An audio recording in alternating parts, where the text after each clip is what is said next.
going to be looking at some of the elements that are actually associated with lead-zinc mineralization within the lower Beni Trough.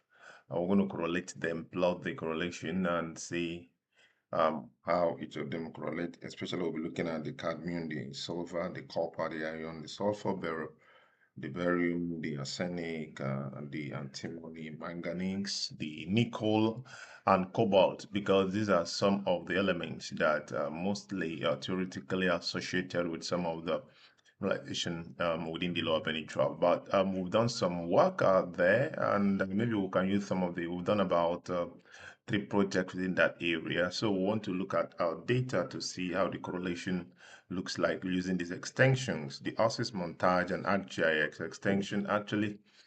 So we need to definitely open up a project within ARCGIS, within the OASIS MONTAJ project. So we can create a new project,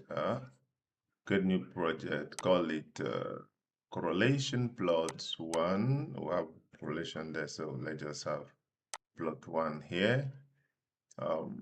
It's a brand new one project. So what we need to do is to have the ArcGIS MXD here. We'll form a new one here within this extension. We're going to give it a correlation 1. So the later, I think it's okay. You can just leave it there. The page, the orientation is okay. So that is it. We'll form a new correlation database here using the GSMXT extension.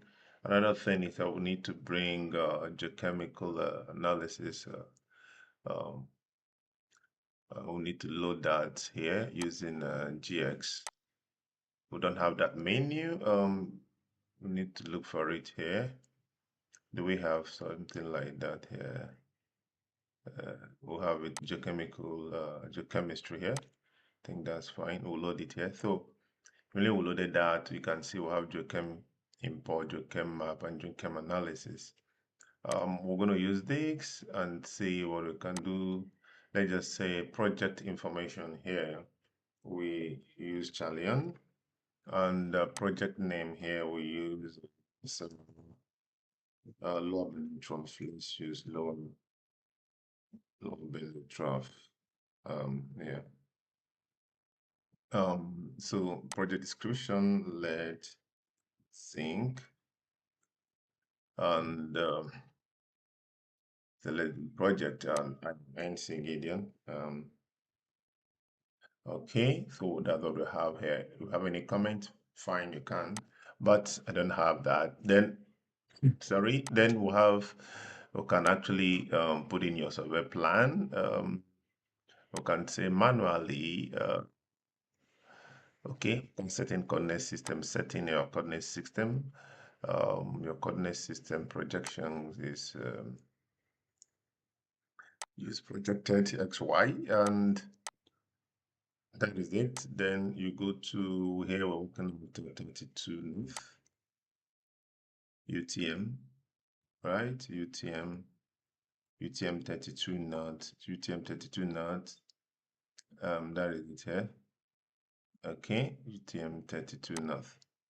And datum is WGS84, local datum is the same WGS84 world, and we're working in meters, so we'll define our coordinates here. Another thing important here, our sample spacing is about 25 meters, and the line spacing here, line spacing is about 100 meters. Line spacing, so we can define our sample database name location here. Okay, can do that. So that is it. Yeah. Then the next thing we need to do, very importantly, is to import and import our essay data. Okay, the file we need to import, we import our CSV file of that location.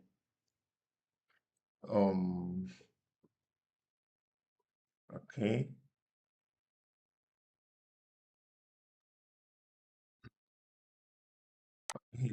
Yeah, no, I think this is one. Uh,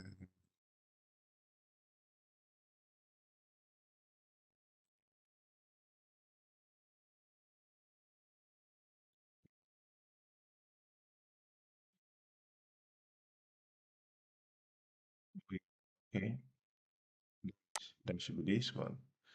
Um, okay, now it's this, uh, s- and thought with its XRF and our weight here, I think is about 200 gram. Um, then channel attribute files is this.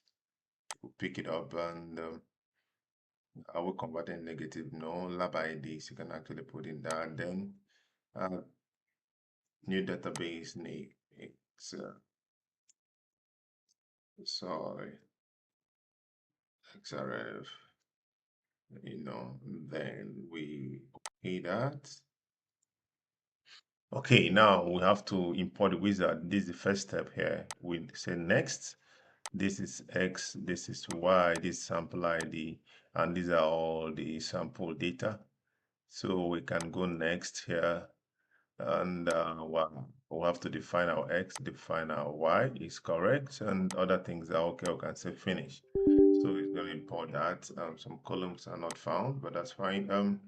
So we'll go on and we just want to see. So this is the data. It says assign the lab ID to all this and all that and all that. Then we can also do some lot of other things, but let's just we've actually defined the coordinate, which is always very important.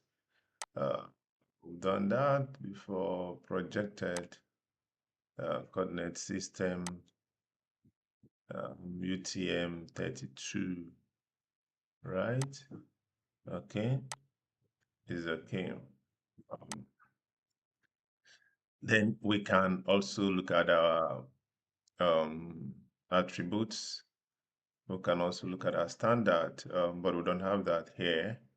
So we can display the duplicates if there is any duplicate channels. Look at there is no duplicates. No, 16. Uh, then we can just go straight to look at our analysis. Okay, we can also try to make a plot. Of that. We can make a grid for us to see what it looks like. We can just make a quick grid using the minimum curvature. We can say just plotting. Okay, what are we plotting here? Okay, let's plot in zinc because that's the major thing. Output will be zinc and ppm. Okay, and the cell size here, let's use 25 because that is our minimum. Or do we have it before? Yes. Okay, so here definitely we've already got this here. That is fine. We have issue here. So this what the data looks like. You can see the data here. That's a grid. Now let's look at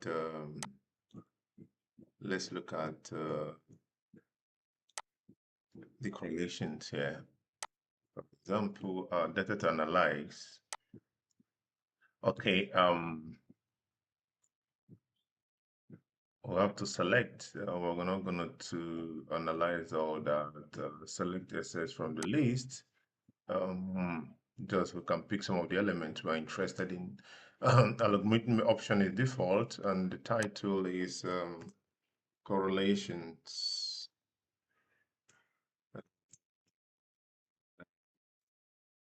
This thing. Okay, color code, yes. Significant level here, we can choose, but let's leave it at 0.95. Okay, then we need to select all the elements we want to actually correct. We'll say pick zinc. Um, okay, let's go here. I'll pick in A silver. I'll pick in arsenic. I'll pick in arsenic. What I will pick in again? Calcium. No, cadmium. Let's pick this. What is in cobalt? We are picking that. Copper. We are picking that. And then manganese. We are picking that. What is in nickel? We are picking that. We have lead. We are picking that obviously. Then what again we're picking here? What of cobalt? We've done that. That what again do we have here? So we have 1, 2, 3, 4, 5, 6, 7, 8, 9. We've not picked iron. Iron need to be here. Okay. Then what of sulfur? Because of yeah, let's pick sulfur because it's usually associated. So 1, 2, 3, 4, 5, 6, 7, 8, 9, 10, 11. 3, 4, 5, 6, 7, 8, 9, 10, 11. So we've picked these.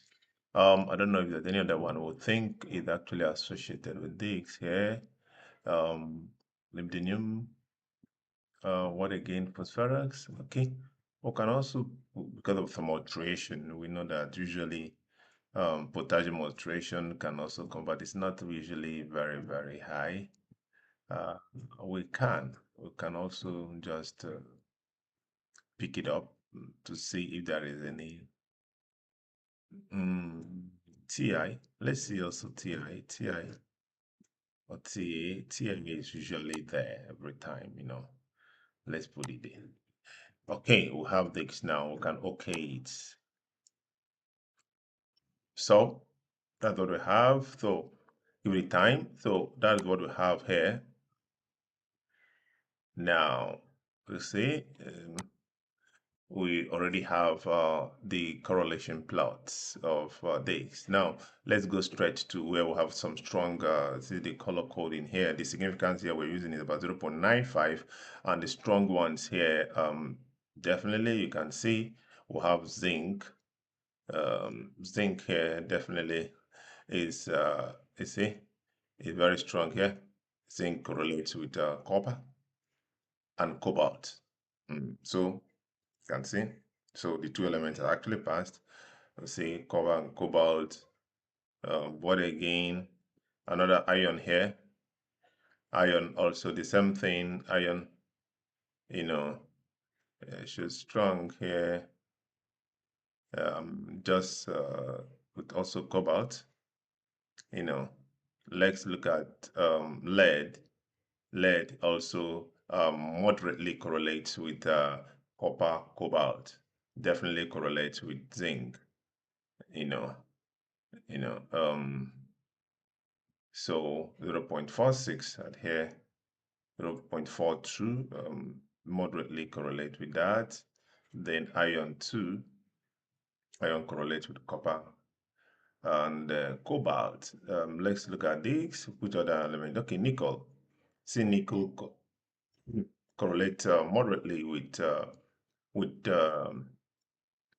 okay, with this cobalt, also with iron, and also with iron here.